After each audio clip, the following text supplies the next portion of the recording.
take a look at number 4. First thing we want to do is factor. So in the numerator, we can factor out an x. In the denominator, we can also factor out an x, but we'll factor out a 4x. And we're left with x plus 3. And then we can factor the numerator more.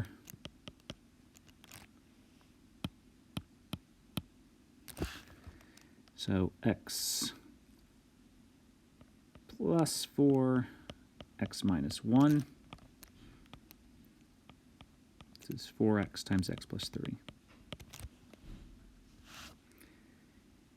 Now we have these x's that cancel, which means we can start with writing these wholes down. There's a whole at 0.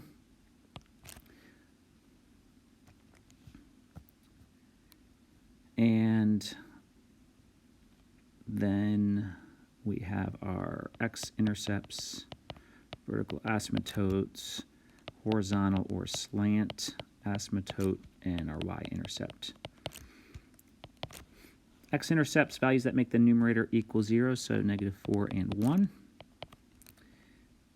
Vertical asymptote at negative 3. Horizontal or slant, well, the degree of the numerator is 3. And the degree of the denominator is 2.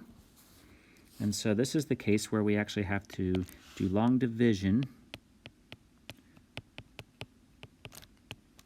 to find the slant asymptote.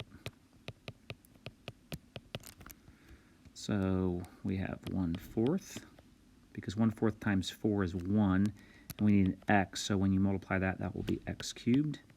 And when you multiply here, you get actually 3x squared, which doesn't always happen that they're the same. In this case, it does.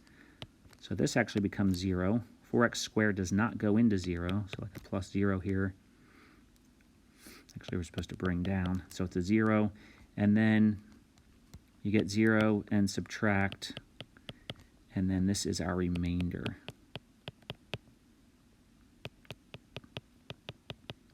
Well, this remainder is really what makes our graph get closer and closer to the line, but never reaches it. So this, our slant asymptote is y equals 1/4 x.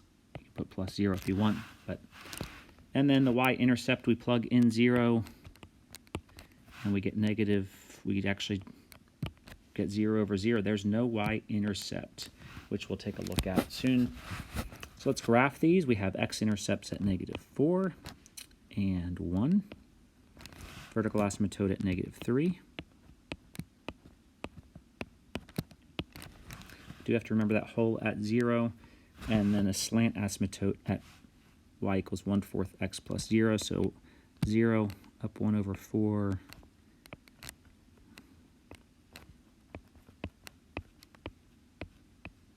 So that's the slant asymptote, and now we need to graph this.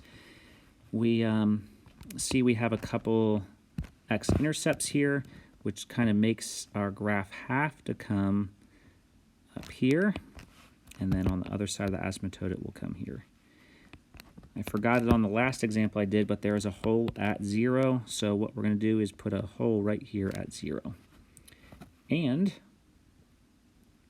that's the graph.